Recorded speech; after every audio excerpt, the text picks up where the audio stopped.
चूंकि मौसम बदल रहा है तो डॉक्टर साहब से शुरुआत कर लेते हैं, डॉक्टर अंकित से शुरुआत कर लेते हैं। डॉक्टर अंकित, होम्योपैथी डॉक्टर हैं आप। होम्योपैथी में लोगों का झुकाव कंपैरेटिवली थोड़ा कम है, ऐसा क्यों है और इस झुकाव को बेहतर करने के लिए आप क्या योगदान गोरखपुर में दे रहे हैं? देखिए, सबसे पहले तो आपको मैं सादर आभार करना चाहता हूँ मुझे आमंत्रित करने के लिए। होम्योपैथी में झुकाव कम है ये कहना गलत होगा।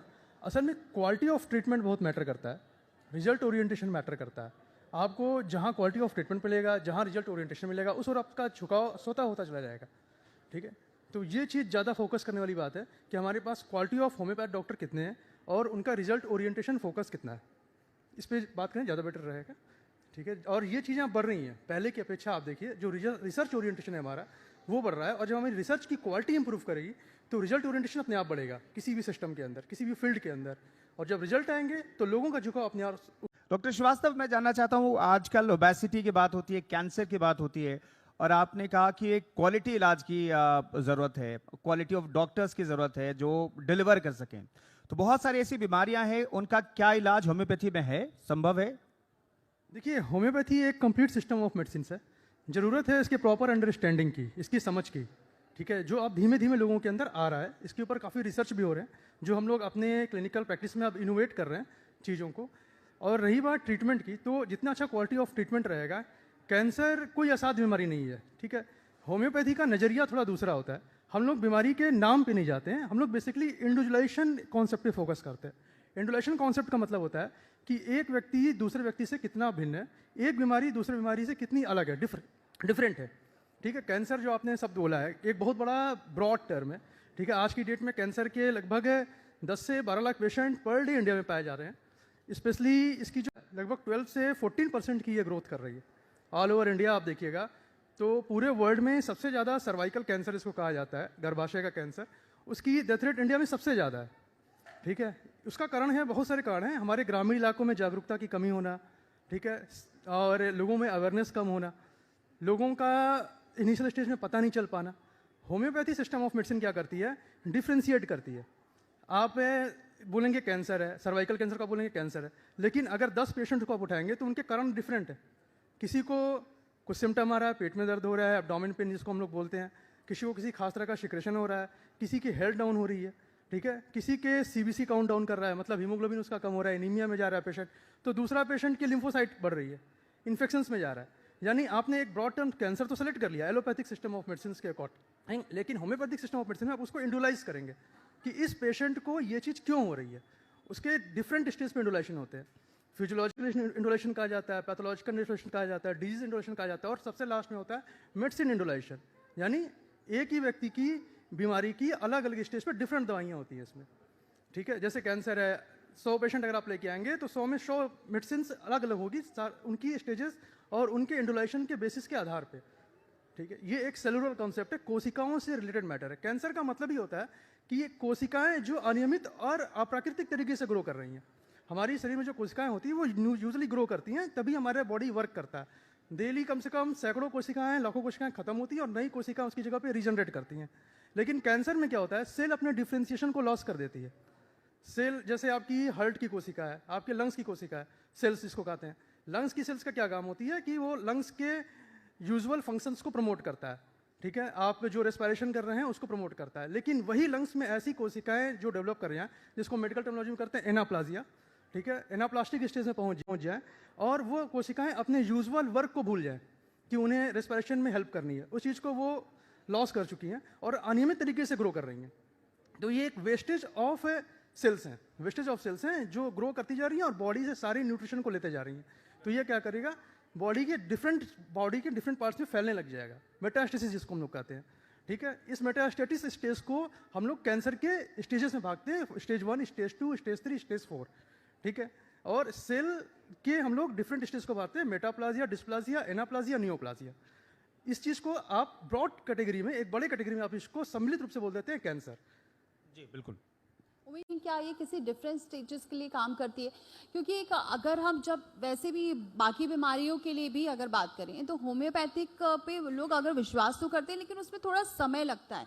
और कैंसर तो एक बहुत लंबा प्रोसेस है, तो क्या ये डिफरेंट स्टेजेस में लोग कोई मेडिसिन है जो काम कर सकती है? जी देखिए, होम्योपैथी में बहुत सारी मेडिसिन हैं, ठीक है, और इस पर निरंतर रिसर्च वर्क जारी भी है पूरे वर्ल्ड में। इसके कैंसर के हर स्टेजेस की डिफरेंट मेडिसिन है होम्योपैथी के अंदर। मैंने आपसे कहा कि ये एक इंडुलेशन पे बेसिस सिद्धांत के आधारित मेडिसिन प्रक्रिया है, ठीक है। सारी मेडिसिन प्रक्रिया की अपनी एक प्रॉपर फिलॉसफी होती है और काम करने का तरीका होता है। स्टेज 1, स्टेज 2, स्टेज 3, स्टेज 4, हर स्टेज की अलग अलग मेडिसिन इसमें पूरी तरह से छांटी गई है। जैसे आपकी मान लीजिए आप ब्रेस्ट कैंसर ले रही हैं, आज की डेट में महिलाओं में बहुत कॉमन है breast cancer, specially urban areas में आप देखिए, ठीक है। अभी इसका जो सबसे मेन कारण क्या हो सकता है, इसका मेन मॉडिफाइबल, नॉन मॉडिफाइबल दो तरह के कारण होते हैं। मॉडिफाइबल मतलब वो चीज़ जो आप मॉडिफाई कर सकते हैं, जो आपके नियंत्रण में है, जैसे ब्रेस्ट इंजरी होना। आज की डेट में महिलाएं जो होती हैं लेट मैरिजेस कर रही हैं, बहुत ज़्यादा OCP का यूज़ कर रही हैं, ठीक है, और जो आपका ब्रेस्ट फीडिंग होता है वो काफ़ी कम हो गया है, जिसकी वजह से जो ब्रेस्ट कैंसर्स की प्रक्रियाएं बढ़ गई हैं। अब इन सारी चीज़ों के प्रति जो पैथोलॉजी डेवलप होती है ब्रेस्ट के अंदर, वो डिफरेंट तरीके से होती है। ब्रेस्ट एडिनोमा की अलग मेडिसिन होती है, ब्रेस्ट फाइब्रोमा की अलग मेडिसिन होती है, फाइब्रोकार्सिनोमा की अलग मेडिसिन होती है, ठीक है। इपिथेलियल सेल का कैंसर होगा, मतलब सुपरफिशियल सेल की जो मेडिसिन होती हैं, जैसे प्लम्बम आयोडेटम होती है एक मेडिसिन, काफ़ी अच्छी मेडिसिन होम्योपैथी के अंदर होती है। जब ब्रेस्ट टिश्यूज़ के अंदर स्किन जो होती है वो पील of, orange peel of like की संरचना होता है, जैसे आप संतरे का छिलका उतारते हैं, उस तरह से ब्रेस्ट टिश्यूज़ काफ़ी ड्राई हो जाते हैं और हॉट होने लग जाते हैं। ये एक पैथोजेंसिस की प्रक्रिया को पूरी कवर करती है होम्योपैथिक मेडिसिन, जिसको काफ़ी कम लोग प्रॉपर तरीके से अंडरस्टैंड कर पाते हैं। हमारी जी मानो कि इसका प्रचार प्रसार थोड़ा कम है कैंसर के लिए, होम्योपैथी के लिए, क्योंकि जैसे ही स्टेज पता चलती है सबसे पहले वो डॉक्टर्स एलोपैथी के पास ही जाते हैं, फिर धीरे धीरे वो कीमोथेरेपी तक पहुंच जाते हैं। होम्योपैथिक में तब आते हैं जब उनको लगता है कि अब कोई ऑप्शन नहीं है तो चलो इससे भी ट्राई कर लिया जाए। तो ऐसे में प्रचार प्रसार की क्या कहीं कोई कमी है? देखिए, हमारे देश में 90 to 95% केसेस, 95 भी मैं साथ कमी बोल रहा हूँ, 99% केसेस फर्स्ट स्टेज में डायग्नोज हो ही नहीं पाते हैं। उसका कारण है कि हमारे देश में इतनी अवेयरनेस है ही नहीं।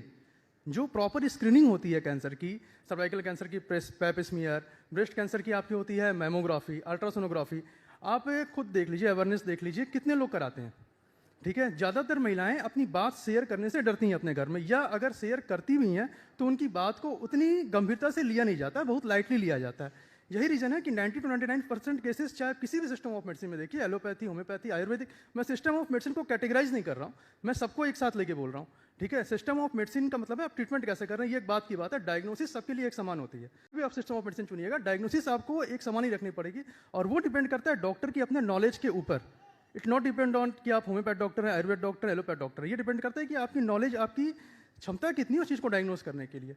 फर्स्ट स्टेज में डायग्नोसिस बहुत मुश्किल होती है और डायग्नोस हो नहीं पाते हैं केसेस। जब तक किसी भी डॉक्टर के पास केस आते हैं, यूजुअली बात तो 3rd स्टेज के होते हैं या 4th स्टेज के होते हैं, ठीक है। जितने हमारे पास होम्योपैथ डॉक्टर हैं, नंबर ऑफ डॉक्टर्स हमारे पास बहुत ज़्यादा है, ठीक है। जो होम्योपैथ डॉक्टर्स हैं, जितनी रिक्वायरमेंट होनी चाहिए, जो फुलफिलमेंट होनी चाहिए, जो होम्योपैथी सिस्टम को लेकर उनके अंदर अंडरस्टैंडिंग होनी चाहिए कि होम्योपैथी कितना वर्क कर रही है, उतना वो लोग एलिजिबल नहीं हो पाते हैं ज़्यादातर केसेस में।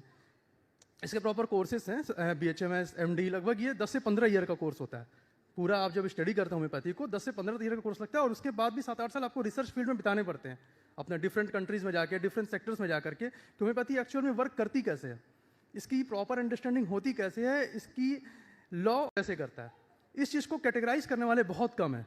पूरे इंडिया में अगर आप देखिएगा तो आपको बहुत ही कम डॉक्टर मिलेंगे जो इसकी प्रॉपर अंडरस्टैंडिंग रखते होंगे, ठीक है। मैंने यही आपसे कहा ना कि ये इंडुलेशन के बेसिस के आधार पे है। कैंसर के आपने बोला कि 2nd स्टेज है, एक पेशेंट आ रहा है 2nd स्टेज लेकर के, एक पेशेंट को डिफरेंट सिम्टम है।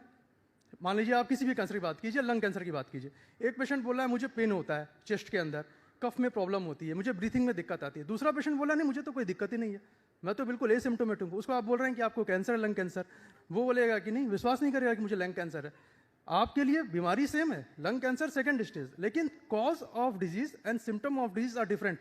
और जब आप पेशेंट सेलेक्ट करते हैं होम्योपैथी मेडिसिन के अंदर, आप जब मेडिसिन सेलेक्ट करते हैं तो आप कई चीज़ों को एनालाइज करते हैं, जैसे एनाटॉमिकल इंडोलेशन, कि वो पेशेंट एनाटॉमिकली दिखने में कैसा है, फिजियोलॉजिकल इंडोलेशन की उसकी फिजियोलॉजी डिस्टर्ब कहाँ हुई है जाकर के, उसकी फिजियोलॉजी को डिस्टर्ब होने के कॉज क्या है। हो सकता है वो एक क्रॉनिक स्मोकर हो, लंबे समय तक स्मोक कर रहा हो, या ये भी हो सकता है कि वो एक ऐसे जगह पे रह रहा हो जहाँ पे वो पैसिव स्मोकिंग कर रहा हो, एक ऐसी फैक्ट्री में काम कर रहा हो जहाँ आर्सेनिक बहुत ज़्यादा है, लेड बहुत ज़्यादा है, उसकी वजह से उसके सेल्स में म्यूटेशंस हो रहे हैं, ठीक है, उसके बॉडी में म्यूटेशंस हो रहे हैं और म्यूटेशंस की जो कोशिकाएं होती हैं वो डिस्प्लेसिया से होते होते एनाप्लेजिया तक जा रही हैं। इसी को कहा जाता है रेट ऑफ डिजीज, मतलब उसकी बॉडी में डिजीज कितनी स्पीड से प्रोग्रेस कर रही है। ठीक है। ठीक है। नितिन जी, आपने टी